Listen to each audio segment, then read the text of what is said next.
Sir, supreme कोर्टाला आता टाळे लावायचं का असा संपादकीय येणाऱ्या काळात पार्लमेंटमध्ये आता सरन्यायाधीश दिसतील का आणि कोणामुळे दिसेल असं देखील प्रश्नचिन्ह उपस्थित. नाही, याच्यामध्ये असं आहे की देशाचे उपराष्ट्रपती मिस्टर धनखड यांनी हा एक मुद्दा उपस्थित केलाय. त्याला सरळ सरळ सरकारची भलामण म्हटलं पाहिजे की उपराष्ट्रपती आहेत, संविधानिक पदावर आहेत म्हणून फक्त चमचेगिरी हा शब्द मी वापरत नाही. पण सर्वोच्च न्यायालयानं काय करावं, कोणते आदेश द्यावेत या संदर्भात जर सरकार पक्षाची एक व्यक्ती संविधानिक पदाला बसलेले आदेश देत असेल तर मग सुप्रीम कोर्टाला टाळच लावलं पाहिजे. राष्ट्रपती जो हा आहे, राष्ट्रपती हे एक घटनात्मक पद नक्कीच आहे, पण राष्ट्रपतीला स्वतःचा निर्णय घेण्याचा अजिबात अधिकार नाही. कॅबिनेटच्या सल्ल्यानुसार राष्ट्रपती आणि राज्यपाल यांना काम करावं लागतं. कॅबिनेटने सांगितलं एखाद्या बिलावर सही करा, बिल मंजूर केलाय तर राष्ट्रपती करतील. कॅबिनेटने म्हटलं एखादी गोष्ट करू नका तर राष्ट्रपती करणार नाही. राष्ट्रपतींचं भाषण जे आहे ते पार्लमेंटच्या सुरुवातीला केलं जातं तेही सरकार बनवून देतं. सरकारचे दिलेलं भाषण फक्त राष्ट्रपती वाचतात, त्यात राष्ट्रपती स्वतःचा एक शब्दही घालू शकत नाहीत. अशा वेळेला राष्ट्रपती किंवा राज्यपाल हे त्यांच्याकडे निर्णयासाठी आलेल्या फाईल्स, शासकीय विचारांच्या फाईल्स, बिलं असतील, अन्य काही गोष्टी असतील, ती जर महिनोन्महिने अनिर्णित अवस्थेत ठेवत असतील तर त्यांना तो अधिकार आहे का? राष्ट्रपतींनाही निर्णय घेण्यासाठी कालमर्यादा असायला पाहिजे आणि आहे. हे फक्त सर्वोच्च न्यायालयानं सांगितलंय संविधानाचा आधार घेत. त्याच्यामध्ये सरकारला एवढ्या मिरच्या लागण्याचं कारण नाही. खरं म्हणजे राष्ट्रपतींकडे आम्ही स्वतः गेलो होतो की महाराष्ट्राचे राज्यपाल जे त्यांच्या अखत्यारीमध्ये येतात त्यांनी बेकायदेशीरपणे निर्णय घेऊन घटनाबाह्य सरकार महाराष्ट्रात बसवलेला आहे. घटनाबाह्य पद्धतीनं बहुमत चाचणीचा निकाल दिलेला आहे. घटनाबाह्य पद्धतीनं राजभवनामध्ये राजकीय म्हणजे भाजपचा अड्डा केलेला आहे. इतकंच नव्हे तर या महाराष्ट्रामध्ये अस्थिरता आणि फुटीरतेला उत्तेजन देण्याचं काम राज्यपाल करतायत. हे आम्ही त्यांना जेव्हा सांगायला गेलो तेव्हा त्यांनी फक्त 2 शब्द आमचे ऐकले, आमचं निवेदन घेतलं, त्याच्यावरती अद्याप निर्णय घेतलेला नाही. निवडणूक अशा राष्ट्रपतीच्या संदर्भात सर्वोच्च न्यायालयानं काही भूमिका घेतली तर त्याच्यावरती सरकारच्या चमच्यांना मिरच्या झोमण्याचं कारण काही. तुम्ही धमकी देताय सर्वोच्च न्यायालयाला. आज या देशातल्या जनतेची एकमेव जो आशेचा किरण कोणता असेल थोड्याफार प्रमाणात तर ते फक्त सर्वोच्च न्यायालय. तो आशेचा दिवा सुद्धा आपण विझवायचा प्रयत्न करता असं मला वाटतं. अशा अनेक गोष्टी आहेत की आता आमचाच निर्णय आमदार अपात्रतेसंदर्भात सर्वोच्च न्यायालयानं किंवा सरन्यायाधीशांनी 2.5-3 वर्ष ऐकल्यावर काय निर्णय दिला? काय दिला? घटनेच्या 10व्या कलमात म्हणजे अनुच्छेद 10 आहे, सेक्शन 10 पक्षांतर विरोधी, त्याची सरळ हत्या झाली.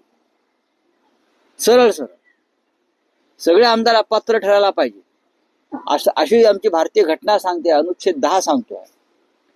त्याचं पालन केलं नाही तेव्हा आमचं उपराष्ट्रपतींना जाग आली नाही की सर्वोच्च न्यायालय चुकीचं वागतंय म्हणून. पण सरकारवर काही दिशादर्शक असं मार्गदर्शन सर्वोच्च न्यायालयानं केल्यावर याला मिरच्या लागतात. त्याच्यामुळे उद्या हे लोक म्हटले सर्वोच्च न्यायालयाची गरज नाही, टाळं लावा. सर्वोच्च न्यायालयाचा उल्लेख सुपर पार्लमेंट असा केला. मुळात पार्लमेंट राहिलेली नाही तर सुपर पार्लमेंट कशी काय? पार्लमेंटमध्ये देशाच्या आणि जनतेच्या प्रश्नावर चर्चा होऊ देत नाहीत असे आमचे राज्यसभेचे चेअरमन यांना न्यायालयाची चिंता पडली की न्यायालय सुपर पार्लमेंट झालंय. काय हा प्रकार आहे? त्याच पार्लमेंटमध्ये तुमचा देखील आवाज दाबला गेला होता, मात्र विरोधी पक्षाचे माईक बंद केले जातात, विरोधी पक्ष नेत्यांना बोलू दिलं जात नाही. माझा अनुभव सांगतो, मी फक्त इतकंच बोललो की कुंभमेळ्यामध्ये 200 नाही तर 200 पेक्षा जास्त लोकांच्या मृत्यूची माहिती आहे. लगेच माझा माईक बंद केला. कुंभमेळ्याच्या त्या चेंगराचेंगरीमध्ये 200 नाही तर 2000पेक्षा जास्त लोक मेल्याची माहिती आहे. असं बोलण्याची अवकाश सुरुवात केली आणि माझा माईक बंद केला. हे पार्लमेंटच तुम्ही चालवत नाही तर न्यायालयाला सुपर पार्लमेंट काय म्हणताय? पक्ष फोडण्यासाठी टोळ्यांसारख्या पोलिसांचा वापर केला जातो असं उद्धव ठाकरेंनी परखड मत मांडले. या अगोदर देखील ताळा लावून धमकी द्यायचं काम सुरू होतं काँग्रेसच्या राजनीतीत.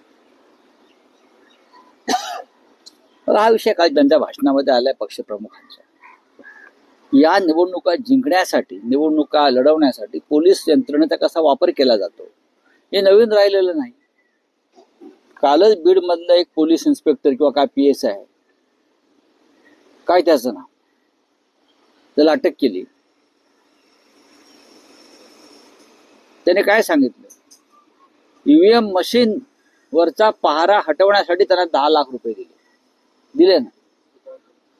काय चौकशी केली? म्हणजेच पोलीस यंत्रणेचा वापर हा प्रत्येक स्तरावर तुम्ही निवडणुका जिंकण्यासाठी, EVM मध्ये घोटाळा करण्यासाठी केलेला आहे. उद्धव साहेब तेच म्हणालेत काल. चला काय आहे अजून?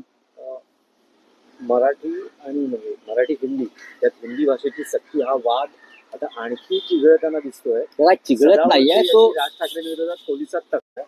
कपिल सिब्बल ने कहा ये न्यूक्लियर अटैक है अपने सिस्टम के ऊपर से. डेफिनेटली कपिल सिब्बल जी को कानून की और संविधान की जानकारी ज्यादा है. अगर हमको कुछ जानकारी लेनी है तो हम सिब्बल साहब से ही लेते हैं. भाई ये जो है राष्ट्रपति हमारे, ये एक डेकोरेटेड पोस्ट है. जैसे मुंबई में मेयर होता है, उनको कोई अधिकार नहीं है. राज्यपाल को कोई अधिकार नहीं है. राष्ट्रपति तो कैबिनेट की एडवाइस से काम करता है. राष्ट्रपति जो भाषण पढ़ता है, मेरी सरकार, उनकी सरकार नहीं है, वो चुनी हुई सरकार, वो सिर्फ ठप्पा मारता है. उनको रबर स्टैम्प कहा जाता है ना. और रबर स्टैम्प की उपाधि किसने दी? बीजेपी ने दी है, संघ ने दी है रबर स्टैम्प. तो अगर रबर स्टैम्प को कहा है कि आप, आपके पास जो कागज है उसके ऊपर स्टैम्प मारने का काम, रबर स्टैम्प मारने का काम फास्ट कर लीजिए, काम बहुत पेंडिंग है, तो उसमें गलत क्या है? सुप्रीम कोर्ट को यह अधिकार है, यह अधिकार संविधान ने दिया है कि राष्ट्रपति को भी वो मार्गदर्शन कर सकते हैं. अगर राष्ट्रपति को कैबिनेट मार्गदर्शन कर सकती है, प्रधानमंत्री मार्गदर्शन कर सकते हैं, तो सर्वोच्च न्यायालय क्यों नहीं कर सकते भाई? क्यों नहीं कर सकते? आप, आपके पास विधेयक जाएंगे, बिल जाएंगे, कुछ कागज जाएंगे, तो आप महीनों 5-5, 6-6 महीने निर्णय नहीं लेंगे, तो देश कैसा चलेगा? गवर्नर हाउस में तमिलनाडु में क्या होगा? कैबिनेट ने या विधानसभा में जो विधेयक मंजूर किए, आप उनको भी 4-4, 5-5 महीने क्लियर नहीं करते. सुप्रीम कोर्ट ने कहा है ना ये बात. लेकिन अगर सरकार की चमचेगिरी किसी को करनी है संवैधानिक पद पर बैठे व्यक्ति को, तो उनको कौन रोक सकता है?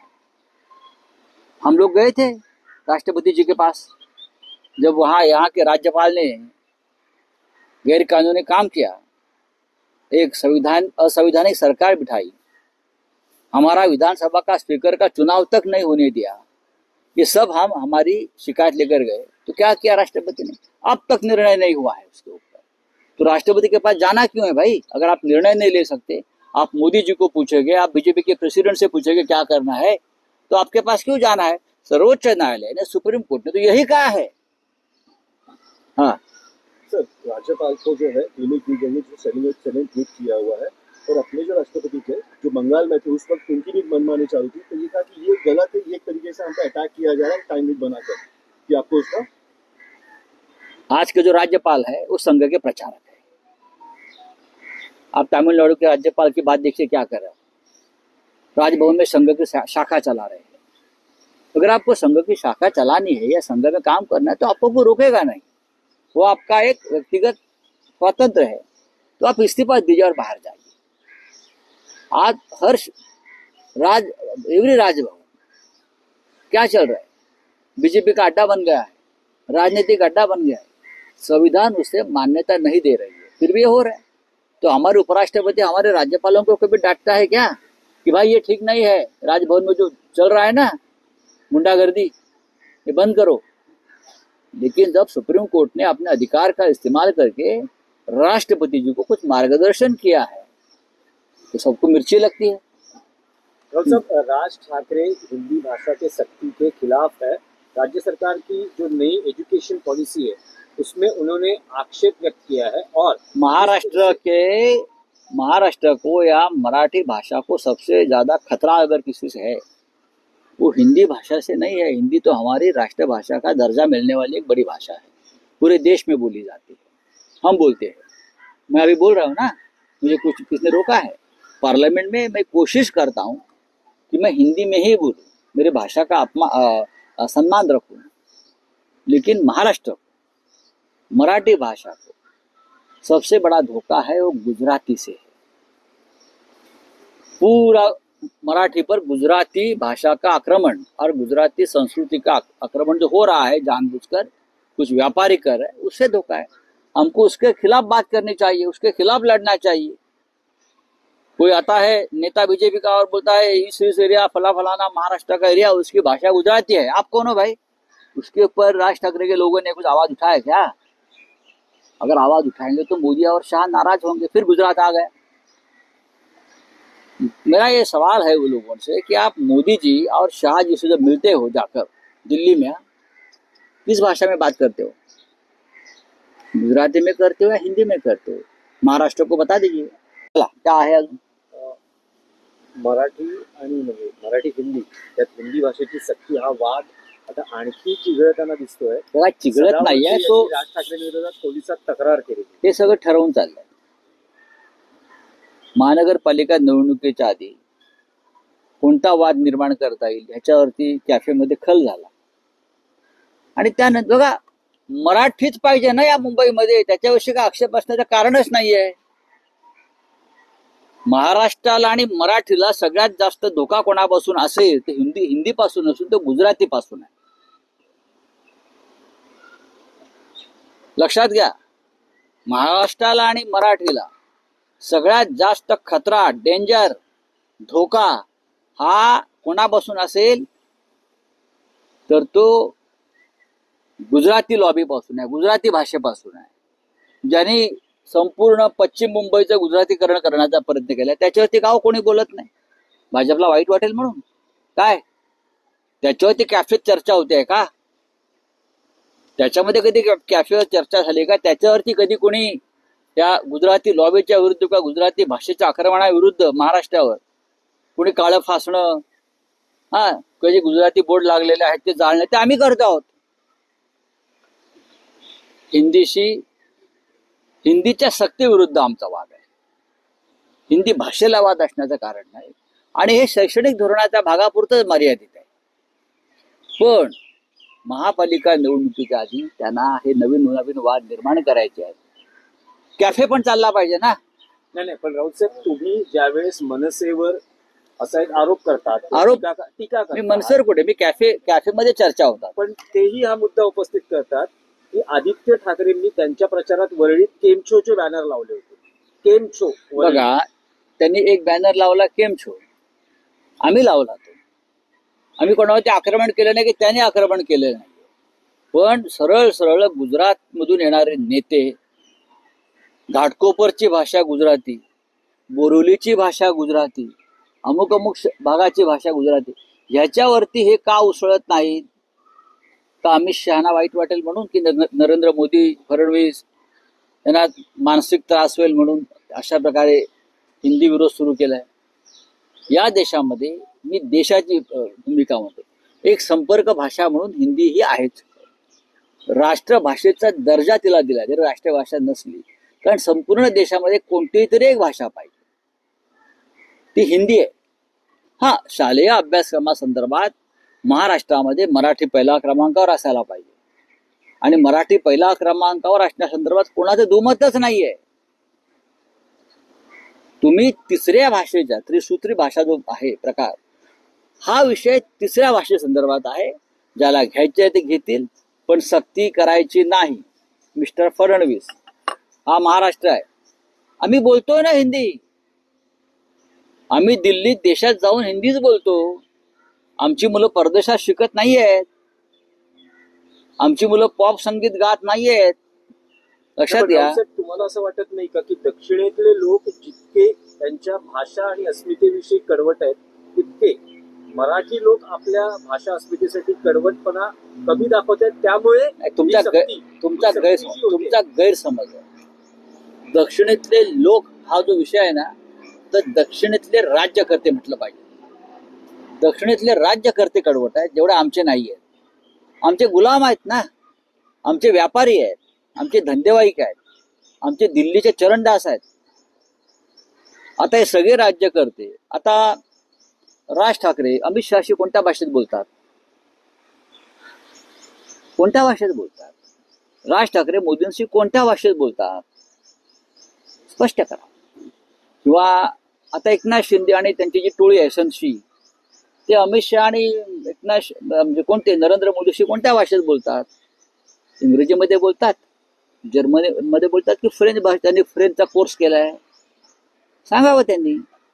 तुम्हाला संपर्क भाषा म्हणून, संवादाची भाषा म्हणून हिंदीतच संवाद करावा लागतो. ज्याची इंग्रजीचे वांदे आहेत त्यांना हिंदीचा आधार घ्यावाच लागतो ना. हे कशाला नाटकं करताय? शालेय शिक्षण बघा, 5वी नंतर आम्ही हिंदी शिकलो शाळेत, ते आमचं अजून हिंदी मजबूत आहे. या मुंबईमध्ये किंवा महाराष्ट्रात आणि देशात फिरताना आम्हाला हिंदीचा आधार घ्यावा लागतो. मी तर चेन्नई, बेंगलोरला हिंदीत बोलतो जाऊन. मला कोणी अडवत नाही. इंग्लिशही बोलतो. मराठीवरती आम्ही आक्रमण होऊ देणार नाही, ही आमची भूमिका कायम. म्हणजे मराठी आई आहे, इतर भाषा आमच्या मावश्या आहेत. आम्ही मावश्या मारून आई मारून मावश्यांचं रक्षण नाही करणार. ही बाळासाहेब ठाकरेंची भूमिका आहे. हे आम्हाला काय सांगतायत? सर, 2 प्रश्न आहेत महत्वाचे. एक तर यवतमाळ सारख्या भागामध्ये इतकी भीषण पाणी टंचाई आहे की त्या ठिकाणी एका महिलेचा मृत्यू झाला आहे. वर्धा, अकोला या ठिकाणी देखील मोठ्या प्रमाणामध्ये अजूनही पाणी टंचाईमुळे महिलांचे मृत्यू झालेले आहेत. काय वाटतं, या भीषण पाणी टंचाईबद्दल सरकार गंभीर आहे असं वाटतं? सरकार अजिबात गंभीर नाही ना. पाण्याच्या प्रश्नावर सरकार, मुंबईमध्ये पाण्यासाठी मोर्चे निघतात प्रथमच, नाशिकमध्ये मोर्चे निघतात पाण्यासाठी. यवतमाळ म्हणजे विदर्भ, मराठवाडा तर तहानलेलाच आहे. मृत्यू होत आहेत पाण्याशिवाय तडफडून. काय राज्याचे 2 उपमुख्यमंत्री आणि मुख्यमंत्री करतायत? सांगावं ना जरा, काय करतायत? हे सगळे टँकर माफियांचे सूत्रधार आहेत. भारतीय जनता पक्षामध्ये जे अर्थपुरवठा आहेत करणारे, हे सगळे मोठ्या प्रमाणात टँकर माफिया सुद्धा आहेत. या टँकर माफियांकडून हे पैसे घेतात. राज्य हे मंत्री, आमदार, खासदार भाजपचे किंवा एसएनसीचे, हे काय करणार? आम्हाला पाणी देणार? कुठून आणणार आहेत पाणी? हे यांच्याकडे काय योजना आहे? यांच्याकडे कोणत्याही प्रकारची पाण्याच्या संदर्भातल्या योजना नाही आहे. हे अत्यंत दुर्दैव आहे महाराष्ट्र. सर, दुसरी एक महत्वाची बातमी सर, 15 एप्रिल ही डेडलाईन दिलेली होती परिवहन मंत्र्यांनी की सगळ्या ज्या एसटी बसेस आहेत जुन्या भंगारातल्या बसेस डेपोमधून काढायला, पण अजूनही आज जिसे जब मिलते हो जाकर दिल्ली में, किस भाषा में बात करते हो? गुजराती में करते हो या हिंदी में करते हो? महाराष्ट्र को बता दीजिए कौन से भाषा में आप बात करते हो ये लोगों से, बताइए. हिंदी में ही करते हो तो हिंदी विरोध क्यों है? हाँ, एजुकेशन सिस्टम में किसी भी भाषा की सख्ती नहीं होनी चाहिए और मातृभाषा जो है हमारी सबसे ऊपर होनी चाहिए. यहाँ इसलिए तो लिंग्विस्टिक स्टेट बने हैं. महाराष्ट्र ने तो 106 शहीदों की बलि चढ़ाई है. यहाँ सबसे ऊपर रहेगी हमारी मातृभाषा, चाहे मराठी हो, चाहे बंगाली हो, चाहे गुजराती हो, चाहे पंजाबी हो, चाहे तमिल हो, चाहे कन्नड़ हो, चाहे मलयाली हो, हिंदी हो. मातृभाषा सबसे ऊपर है. बाद में सब जो है अपने अपनी इच्छा से करें. राउत साहब, लेकिन एक सवाल ये है कि इलेक्शन कैंपेन में शिवसेना भी गुजराती कैंपेन करते हैं. कई जो गुजराती, जैसे आदित्य ठाकरे के, वो आदित्य ठाकरे के पोस्टर लगे तो क्या हो गया? तो आप उसे आक्रमण बोलते हो, मैं आक्रमण की बात कर रहा हूँ. हम सब भाषा का और सब लोगों का सम्मान करते हैं. आप ये छोटी छोटी बात लेकर सवाल मत करिए. अगर मैं जहाँ रहता हूँ वहाँ गुजराती भाई है मेरे साथ अभी बैठे, उनसे हमारा क्या झगड़ा है? मैं आक्रमण की बात कर रहा हूँ, मैं उनकी गुजराती भाषा का सम्मान करता हूँ। मैं गुजराती थिएटर जाकर देखता हूँ। मैं ऐसा आदमी हूँ जैसे हिंदी थिएटर देखता हूँ वैसे गुजराती थिएटर का भी सम्मान करता हूँ। चलिए, थैंक यू। कॉर्पोरेशन चुनाव का ये सब कॉर्पोरेशन चुनाव का खेल चल रहा है भाई। शिवाजी पार्क में कैफे बना है पॉलिटिकल, वहां जाकर लोग बैठते हैं, चाय पानी करते हैं और इस प्रकार से आइडिया छोड़ देते हैं, हवा में पतंग उड़ाते हैं। ऐसे अब तक इतने पतंग उड़ाए, वहां बैठकर एक भी ऊपर नहीं गई, सब कटी पतंग है। तो ये जो विवाद GR चलाया गया था, ये राजनीतिक विवाद है, ये चुनाव के बाद खत्म हो जाएगा। राज ठाकरे ने कौन सा विवाद आगे तक लेके गया मुझे बताइए। आप बैंकों में क्या था, सब मारामारी मालूम है ना। फडणवीस ने दम दिया, पीछे हट गए। बैंकों में गए थे ना लोग मराठी करके, तो क्या हो गया? 24 घंटे में पीछे हट गए। चलिए।